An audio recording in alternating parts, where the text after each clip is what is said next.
her! She stole my jewelry! Officer.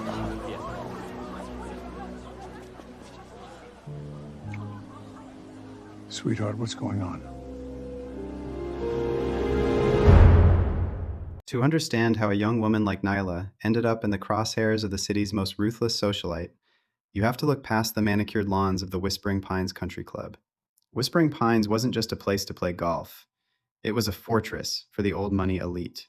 Membership cost $250,000 just to get through the door, and the people inside judged everyone by the brand of their watch or the legacy of their last name. To people like Victoria Beaumont, the undisputed self-appointed queen bee of the club, anyone who didn't come from family money was practically invisible. Victoria was married to a hedge fund billionaire and felt she owned the place. She especially couldn't stand Nyla. Nyla was a quiet university student who worked hard to make ends meet, occasionally helping the club's legendary billionaire founder, Arthur Pendleton, with administrative tasks behind the scenes. Because of her modest background, elitists like Victoria assumed Nyla was just some young girl selling her body, doing whatever it took to keep her position as the powerful old man's personal assistant. On this particular afternoon, Nyla was attending the club's grand annual charity gala as a guest. Arthur had personally invited her and asked her to dress up. She looked absolutely stunning. But to Victoria Beaumont, seeing a girl she considered a low-class outsider looking so elegant and blending in so perfectly with high society was an absolute insult. Victoria decided right then and there to put Nyla in her place and ruin her permanently. What Victoria didn't know was that a massive storm was brewing over the ownership of Whispering Pines. Decades ago, the club was built by two men. Arthur Pendleton was the public face of the club, but he only owned a 45% minority stake. The other 55% majority share belonged to a brilliant, quiet, private investor named Marcus Vance. Marcus had tragically passed away 6 months prior, and his massive shares were locked in a complex legal trust set to automatically transfer to his secret, only legal heir on their 25th birthday. And that transfer happened to be happening today, at exactly 4 o'clock. By 3:30 p.m., the grand event was in full swing. Victoria Beaumont sat at a grand table, subtly glancing at her wrist before whispering something to her two closest friends, who nodded eagerly. Victoria had been experiencing some major financial strain behind the scenes. Her husband's fund was under federal investigation, a fact she desperately hid from high society. She needed a distraction, and more importantly, she needed a massive payday. Victoria stood up, walked toward the restroom, and deliberately crossed paths with Nyla in the hallway. Victoria entered a secluded area near the locker rooms and slipped a massive, glittering diamond necklace, worth an estimated $2.4 million, off her neck. Victoria walked into a blind spot near the historic trophy room, and with a calculated, sinister smile, she tucked it deep inside a hollow, decorative bronze urn sitting in the corner of the hallway. She took a deep breath, messed up her hair slightly to look frantic, and ran back out into the main ballroom, letting out a piercing shriek, claiming her family heirloom had been stolen right off her neck. The crowd erupted into chaos as security guards rushed in. Victoria pointed her finger directly at Nyla, who was simply standing near the terrace. Victoria claimed Nyla had brushed past her in the hallway just minutes prior and stole it. Nyla remained calm despite the shock, responding that she hadn't been near that section of the hallway. But Victoria doubled down, screaming that Nyla was a liar, demanding the police be called, and shouting to the crowd that this is what happens when you let low-class nobodies into a sacred establishment. A local police officer, eager to please the wealthy club members, walked up and roughly grabbed Nyla's arm, demanding she come with him for questioning. Nyla pleaded that she hadn't done anything, but Victoria just mocked her, urging the officer to drag her out in front of everyone. The officer began leading Nyla out the front entrance of the club. The wealthy members followed like a mob, muttering insults and holding up their phones. But that brings us right back to the moment the green golf cart screeched to a halt. Arthur Pendleton stepped out, and the crowd immediately went silent. The crowd parted like the Red Sea. Everyone expected him to demand the girl be fired and thrown out. But instead, he walked right past Victoria, stepped up to Nyla, and tenderly kissed her on the cheek. Arthur asked softly what was going on. Victoria sneered, completely misreading the situation. She looked at Arthur with disgust and said, "Arthur, I know she's your little assistant, but your thief of a girlfriend just stole my $2.4 million necklace. You can't protect her from the law." Arthur's eyes turned ice cold as he looked at Victoria, warning her to watch her mouth. Victoria scoffed, claiming Arthur's 45% ownership didn't make him God, and it certainly didn't change the fact that his side chick was a criminal. "You are a vile woman, Victoria," Arthur replied firmly, his voice echoing across the courtyard. "You think you know everything, but you know absolutely nothing. Nyla isn't my girlfriend. She is my goddaughter. And more importantly, she is the sole, biological daughter of my late best friend and partner, Marcus Vance. A collective gasp rippled through the crowd. Victoria's triumphant smirk completely froze on her face.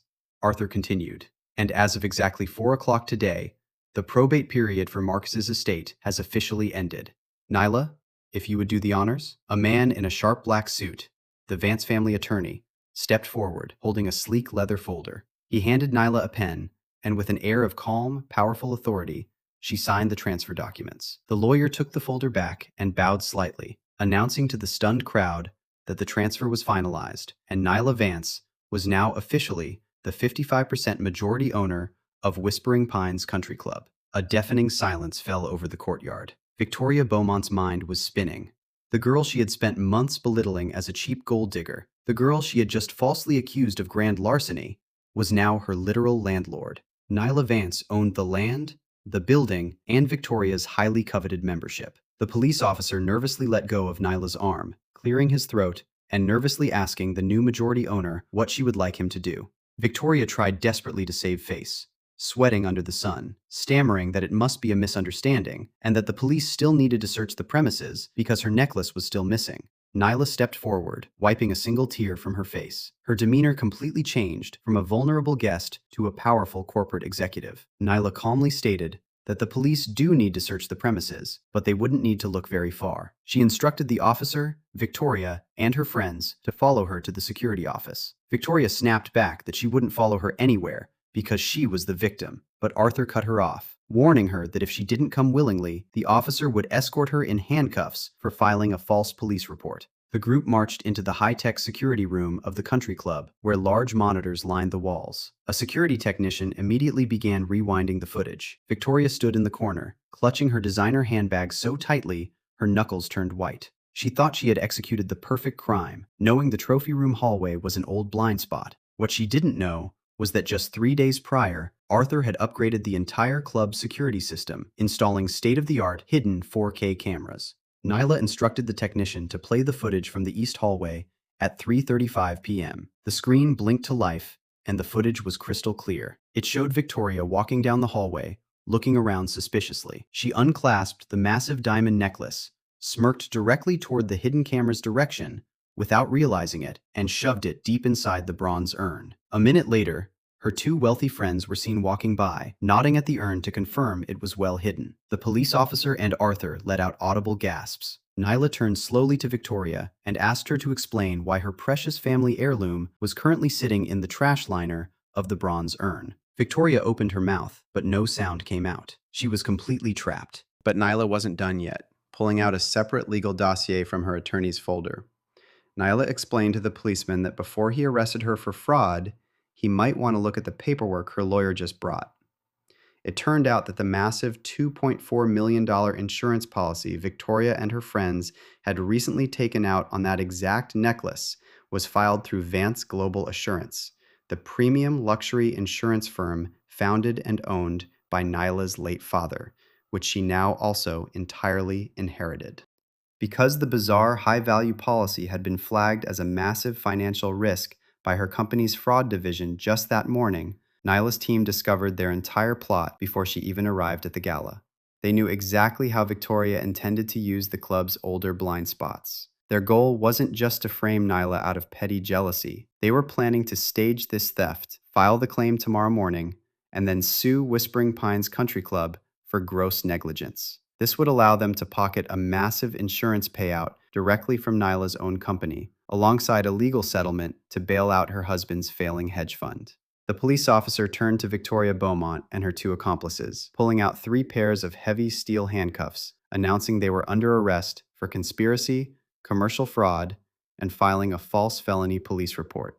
Victoria broke down into ugly tears, screaming as the handcuffs clicked loudly into place. Her friends began sobbing, instantly blaming Victoria as they were led out through the main lobby. The walk of shame was spectacular. The very crowd that had cheered to see Nyla Vance dragged away in cuffs now watched in absolute shock as Victoria Beaumont, the former queen of high society, was stuffed into the back of a dusty police cruiser, her face pressed against the glass. Nyla walked out onto the terrace, standing tall beside her godfather Arthur. The crowd instantly began trying to applaud, trying to curry favor with the new billionaire owner. But Nyla raised her hand, silencing them instantly. Nyla told the silent crowd that she had spent the afternoon observing how they treat people they think are below them. She gave them their first and only warning. Whispering Pines was under new management. If she caught a single member treating the hardworking staff of this club with anything less than absolute respect, their multi-million-dollar memberships would be revoked on the spot, and they would be banned for life.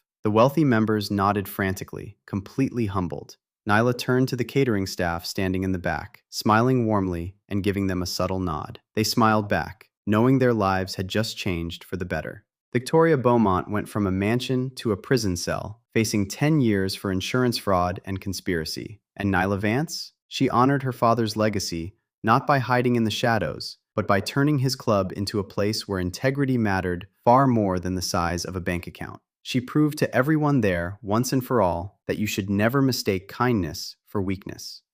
If you've ever been underestimated by someone who judged you by your bank account instead of your character, drop it in the comments. I want to hear it. And if you want more stories where the nobody turns out to be the one holding all the power, hit subscribe. This channel runs on exactly that kind of comeuppance.